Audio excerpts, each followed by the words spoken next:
Hello everyone, आज लेकर आई हूँ ऐसी रेसिपी जो बच्चे से बड़े तक सब बहुत पसंद करते हैं। कहीं घर में बनाते हैं, किसी के बर्थडे पे बनाई जाती है और मार्केट में जा जाके इसे बहुत खाया जाता है। और बहुत ही आसान तरीके से, एकदम फास्ट तरीके से बताने वाली हूँ।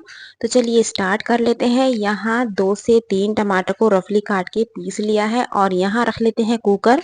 इसमें आप घी तेल कुछ भी ले सकते हैं और जब तेल अच्छे से हमारा पक जाए, गरम हो जाए, इसमें लेना है तेज पत्ता। 2 से 3 लौंग ली हैं, 2 से 3 मैंने काली मिर्च ली हैं, एक बड़ी इलायची, थोड़ा सा जीरा।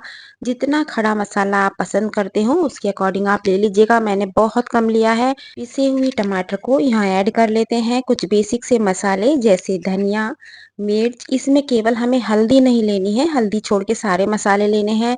2 से ढाई चम्मच मैंने यहाँ MDH का चना मसाला लिया है, थोड़ी सी कश्मीरी लाल मिर्च, और इसे अच्छे से भून लेते हैं। आप देख सकते हैं बढ़िया से कलर आ चुका है। MDH का मसाला जब हम यूज़ करते हैं, कोई भी मसाला यूज़ करते हैं, तो बहुत जल्दी हमारा मसाला भुन जाता है। तो यहाँ आधी कटोरी चना दाल ली है, जिसे 1 घंटा पहले मैंने पानी में भिगो के रखी हुई थी, और इसे साफ पानी में धोने के बाद इसी मसाले में मिला लेते हैं। और आधी कटोरी चना दाल और 1 कटोरी छोले लिए हैं, इसे भी मैंने 1 घंटा पहले भिगो लिए थे। आप ओवरनाइट भी भिगो सकते हैं। यदि कम टाइम है तो गुनगुने पानी में 1 घंटे के लिए भी भिगो सकते हैं। आप देख सकते हैं बढ़िया से फूल चुके हैं। दोनों चीज ओवरनाइट भिगो के भी बना सकते हैं, 1 से 1.5 घंटा पहले भिगो के भी इसे बना सकते हैं। सर्दियां हैं तो गर्म पानी में भिगो सकते हैं, गर्मियां हैं तो नॉर्मल पानी में इसे भिगो के आसानी से बनाया जा सकता है। इसे अच्छे से मिक्स कर लेते हैं। मिक्स करने के बाद 1 कटोरी हमने जैसे छोले लिए थे, तो उसमें 3 कटोरी के करीब हमें पानी लेना है। तो इसमें पानी डाल के स्वाद अनुसार नमक, और इसे अच्छे से चलाने के बाद कम से कम 4 से 5 हमें सीटी लगानी है। ये मत सोचिएगा कि मैं यहाँ छोले बना रही हूँ, छोले तो बना रही हूँ लेकिन इसके साथ बहुत ही गजब की पूरी रेसिपी आपको दिखाऊंगी। जो आपकी बहुत प्रॉब्लम्स होती हैं इसे बनाने में, सारी परेशानियां दूर हो जाएंगी और चुटकियों में आप इसे बना के खा पाएंगे। तो इसमें पानी मैंने अच्छे से डाल लिया है जितना चाहिए, और इसे मिक्स करने के बाद सीटी लगा लेते हैं। लो फ्लेम पे रख के आप इसे कम से कम 7 से 8 सीटी लगा लीजिएगा। जैसे छोले उबालते हैं ठीक उसी तरीके से इन्हें अच्छे से उबालना है।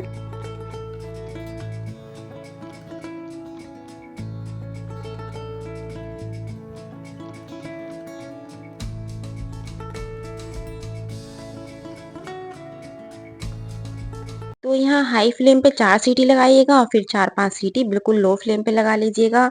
यहाँ लिया है मैदा, और मैदा में ये मैंने 2 कटोरी के करीब मैदा लिया है, और 3 से 4 चम्मच सूजी ली है। स्वाद अनुसार नमक, एक इनो का पाउच लूंगी। यदि टोटल मैदा बताऊं तो 400 से 500 ग्राम ये मैदा होगी। इसमें इनो ऐड कर लेते हैं और इसे अच्छे से मिक्स कर लेते हैं। अभी तक क्या हुआ है, जब हम भटूरे का आटा करते हैं तो दही से गूंथते हैं, कहीं बेकिंग पाउडर डालते हैं, मीठा सोडा डालते हैं, फिर उसे रेस्ट के लिए रखते हैं। तो इसमें ऐसा कुछ भी नहीं करने की ज़रूरत है। बहुत ही फास्ट, यदि आपके घर कोई मेहमान भी आ गए हैं तो उन्हें बहुत जल्दी आप भटूरे खिला सकती हैं बना के। तो इसमें मैंने 2 कलछी ली है दही और थोड़ा पानी मिला के इसका एक सॉफ्ट डो तैयार कर लेते हैं।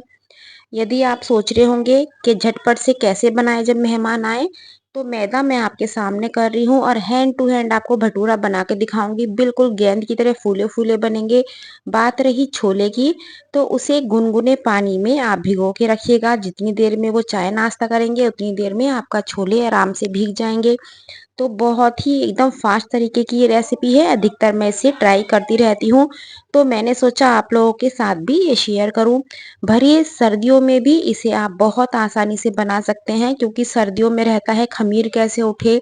तो उसमें आपको कोई भी टेंशन लेने की जरूरत नहीं है। इनो डालिए और दही डाल के इस तरीके से गूंथ लीजिएगा। इस आटे को सेट करने के लिए एक ही बात का ध्यान रखना है, जिस टाइम आप इनो डालें सूखी मैदा में, उसे अच्छे से मिक्स करने के बाद ही दही का यूज कीजिएगा। तो कढ़ाई में चढ़ा दिया है घी, हाथों पे लगाएंगे तेल और इसके पेड़े बना लेते हैं। आपने देखा मैंने इस मैदा को बिल्कुल भी रेस्ट नहीं कराया है। हैंड टू हैंड मैंने गूथा है और हैंड टू हैंड मैं बना रही हूँ और आप इसका रिजल्ट देखिएगा, बहुत ही गजब का है। तो सबसे पहले इसके पेड़े तोड़ लेते हैं और ऐसा नहीं करना है कि एक पेड़ा बनाया और एक भटूरा हमने बेला और सेका, उस तरीके से नहीं बनेंगे। सबसे पहले क्या करना है, 6 से 7 पेड़े हम बना लेते हैं। जितने आपके घर में मेंबर हैं, जितने जनों को आपको भटूरे खिलाने हैं, उस हिसाब से पहले सारे पेड़े तोड़ लीजिएगा। उसके बाद आप बेलना शुरू कीजिएगा और जो पेड़ा सबसे पहले बनाया है उससे आप स्टार्टिंग कीजिएगा, तो आपके भटूरे बहुत ही बढ़िया होंगे। अब दूसरी सबसे बड़ी प्रॉब्लम क्या है भटूरा बनाने में, कि हम जब बेलते हैं तो वो रबड़ की तरह खिंचती है मैदा। तो उसका भी मैं आपको आज तरीका बताऊंगी जो कि सबसे बढ़िया है। बहुत से हाथों पे पटक के बनाते हैं, लेकिन आज मैं आपको बहुत यूनिक सी ट्रिक बताऊंगी। तो पहले हम छोले चेक कर लेते हैं। सीटी निकल चुकी है। इसमें डाला है काला नमक, अमचूर पाउडर और थोड़ा सा गरम मसाला, बारीक कटी हुई हरी मिर्चें, जितना आपको तीखा पसंद है, बारीक कटा हुआ अदरक और यहाँ बारीक कटा हुआ धनिया डाल के इसे अच्छे से मिक्स कर लेते हैं। ये देखिएगा, बहुत ना तो हमने पतले बनाए हैं, बहुत ज़्यादा गाढ़े भी नहीं बनाए हैं और अभी ये ठंडे होके थोड़े गाढ़े ही हो जाएंगे। तो बिल्कुल परफेक्ट ये हमारे छोले बन के तैयार हो चुके हैं। जब भी खाने का मन हो छोले भटूरे तो मन मत मारना कि हमें रात को छोले भिगोने पड़ेंगे या मैदा में खमीर उठानी पड़ेगी, क्योंकि मैं बहुत बनाती हूँ, क्योंकि बच्चों को बहुत पसंद है, घर में सभी को बहुत पसंद है। तो हैंड टू हैंड एकदम बन जाते हैं। बल्कि दाल चावल रोटी सब्जी जब मैं बनाती हूँ तो उससे बहुत कम टाइम लगता है। ये देखिएगा, जब हम भटूरा बेलते हैं उठा के तब उसे फिर बेलते हैं, तो उस कंडीशन में क्या होता है, मैदा थोड़ी सी सिकुड़ जाती है और रबड़ की तरह खिंचती है। तो आप नोटिस करना, ये मैदा रबड़ की तरह भी नहीं खिंच रही है। यदि बाई चांस रबड़ की तरह आपकी मैदा खिंचे तो उसे किस तरीके से बेलेंगे, चकले को घुमाते जाइएगा और अपनी तरफ मैदा को बेलन से खींचते जाइएगा, तो भटूरा भी प्रॉपर बिल्कुल पतला बनेगा और बहुत फर्स्ट क्लास बनेगा। तो यहाँ गाय का भटूरा मेरा बिल चुका है, इसे कढ़ाई में डाल लेते हैं। और दूसरी आपको क्या बात ध्यान रखनी है कि कढ़ाई बढ़िया से गर्म होनी चाहिए। तो हम देख लेते हैं, तो कढ़ाई का जो घी है उतना बढ़िया से गर्म नहीं हुआ है, तो दूसरा भटूरा ट्राई कर लेते हैं। तो मेरे बेलने का आप तरीका देखिएगा, मैदा को केवल अपनी तरफ खींचना है और चकले को घुमाना है, इसे उठा के बिल्कुल नहीं बेलना है आपको। यदि उठा के बेलने में उतना बढ़िया से नहीं बेल पाओगे जितना बढ़िया से इसे बना पाओगे। बहुत से ऐसे होंगे जो बहुत परफेक्ट होंगे, हाथों से भी भटूरा बना लेते होंगे, लेकिन ये जो ट्रिक होती है मैं उनके लिए बताती हूँ जिनसे बिल्कुल भी भटूरा नहीं बन पाता है। तो यहाँ गाय का भटूरा मेरा तैयार है, इस पे रख दिए हैं मैंने छोले। और यहाँ सेकंड भटूरे में भी मुझे उतनी मज़ेदारी नहीं आई है जितनी की मुझे चाहिए। तो कमी कहाँ है, हमारी कढ़ाई उतनी प्रॉपर तरीके से गर्म नहीं है। तो थोड़ी सी कढ़ाई को अभी गर्म होने देते हैं, तब हम तीसरा भटूरा डालेंगे। वैसे ये भटूरा भी बहुत एकदम फूला फूला फर्स्ट क्लास बना है, वो कमी नहीं है, लेकिन मुझे ज़्यादा मज़ेदारी नहीं आई है। ये तीसरा भटूरा जो कि बहुत अच्छे से फूल चुका है, आप देख सकते हैं। ना इसमें हमने खमीर उठाया है, ना बेकिंग पाउडर डाला है, ना मीठा सोडा डाला है। झटपट से आटा किया है, जैसे नॉर्मल आप चपाती का आटा करते हैं उतना ही टाइम लगता है, बिल्कुल भी ज़्यादा टाइम नहीं लगेगा। और इसे सेकने के बाद जब इसकी प्लेटिंग करूँगी, जब इसकी कंडीशन दिखाऊंगी कि कितना जालीदार एकदम झिल्ली की तरह इसकी एक लेयर होती है, जैसा मार्केट में खाते हो उससे बहुत गजब के ये बनते हैं। तो इसलिए इंतज़ार बिल्कुल मत करना भटूरे बनाने के लिए, छोले बनाने के लिए। झटपट से किसी भी दिन आप बना के इसे ज़रूर ट्राई कीजिएगा। तो इसे सेक लेते हैं। ये देखिएगा बिल्कुल फूले-फूले हैं। अभी मैं आपको और दिखाती हूँ।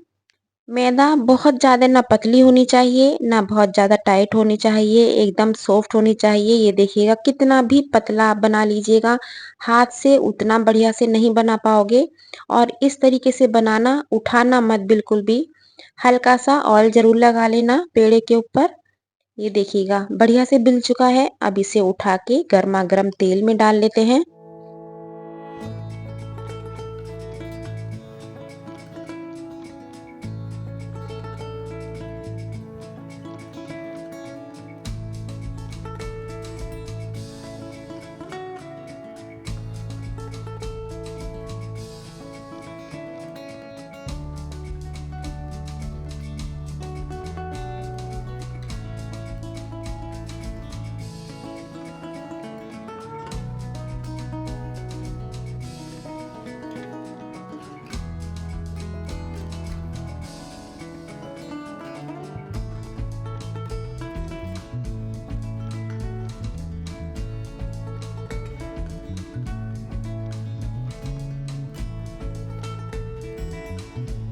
तो कितने भी जने हो फटाफट से बन जाते हैं, कोई टेंशन नहीं है। ये देखिएगा एक-एक फूला-फूला बनेगा, इसमें ध्यान रखना है तेल आपका बहुत अच्छे से गरम होना चाहिए और तेल में डालते ही आप देखिएगा गेंद की तरह फूलेगा कोई-कोई तो जैसे बनाते जाओगे ना उतने ही ये फूलते चले जाएँगे। ये देखिएगा, कढ़ाई में पलटने में भी दिक्कत होगी, इतना बढ़िया से ये फूल के तैयार होते हैं। ये देखिएगा, बहुत ही बढ़िया से और इसका सेकने का तरीका क्या है वो भी मैं एक बार आपको बता देती हूँ। क्योंकि घी तो उतना कढ़ाई में हम लोग लेते नहीं हैं, तो इसे साइड में करके और किनारे जो हो जाते हैं, जो कच्चे ना रह जाएँ, इसे इस तरीके से साइड में हल्का-हल्का सा दबाते हुए सेकिएगा तो प्रॉपर तरीके से ये भटूरा आगे-पीछे से, किनारे से हर तरीके से सिक जाएगा।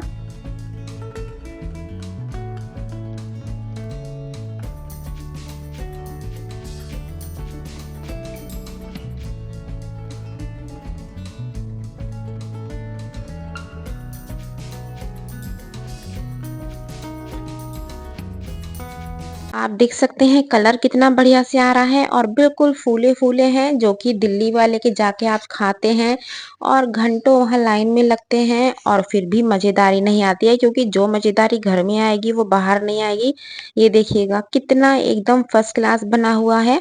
बहुत ज़्यादा ना मोटे हैं और ना ही बहुत ज़्यादा पतले हैं, एकदम ना तो इसे खाने में रबड़ सी खींचेगी क्योंकि आपने नोटिस किया होगा जब हम बाहर भटूरे खाते हैं तो एकदम जब बाइट तोड़ते हैं तो रबड़ की तरह खिंचती है, इसमें ऐसी कोई भी कंडीशन नहीं होगी। तो इसलिए इस भटूरे की जितनी मैं तारीफ़ करूँ उतनी कम है, तो चलिए प्लेटिंग भी कर लेते हैं। तो यहाँ आ चुके हैं गरमा-गरम हमारे छोले जो कि केवल 1 घंटा पहले भिगो के बनाए हैं। यदि आपके पास 1 घंटे का भी टाइम नहीं है, 10-15 मिनट का ही टाइम है, तो उसमें आप क्या करेंगे छोले अच्छे से पानी से धोना और हल्का-सा मीठा सोडा डालना 2 चुटकी। 1 कटोरी में 2 चुटकी सोडा काफ़ी रहता है और उसमें सीटी लगा के इसे उबाल लेना और इस तरीके से बना लेना। तो यहाँ ये देखिएगा एक से एक मोटे-मोटे बिल्कुल फूले-फूले भटूरे तैयार हैं। अभी मैं आपको इसे तोड़ के भी दिखाऊँगी तो आपको थोड़ा आइडिया लग जाएगा। छोले आप प्याज़ वाले पसंद करते हैं तो प्याज़ वाले बनाइएगा, मैं फ़िलहाल बिना प्याज़ वाले ही बनाए हैं। प्याज़ पे डाल लेती हूँ थोड़ा-सा नींबू, इससे और भी ज़्यादा मज़ा आ जाता है। तो भटूरा अभी मैं आपको तोड़ के दिखाती हूँ, काफ़ी गरम है। जितनी देर में भटूरा तोड़ती हूँ, उतनी देर में जल्दी-जल्दी से कमेंट्स कर दीजिएगा कि आप कहाँ से मेरा वीडियो देख रहे हैं और आपको ये रेसिपी कैसी लगी है और लाइक शेयर करना बिल्कुल भी मत भूलिएगा। ये देखिएगा, एकदम अंदर से जाली पड़ी हुई है, एक लेयर बहुत ज़्यादा पतली और एक मोटी, बहुत ही फर्स्ट क्लास बनते हैं और रबड़ खींचने वाली इसमें कोई कंडीशन नहीं होती है। तो इसलिए आज ही बनाइए या सुबह बनाइए, कभी भी बनाइए लेकिन बनाइएगा ज़रूर और मुझे बताइएगा ज़रूर कि किस तरीके से आपको इसका स्वाद लगा है, कहाँ प्रॉब्लम आई है ये भी आप बताया कीजिए। क्योंकि जब भी मेरे पास कमेंट्स आया वो आया कि हम जब बेलते हैं तो रबड़ की तरह मैदा खिंचती है, तो वो भी प्रॉब्लम दूर हो चुकी है। तो कल फिर मिलती हूँ एक नई रेसिपी के साथ। Thank you.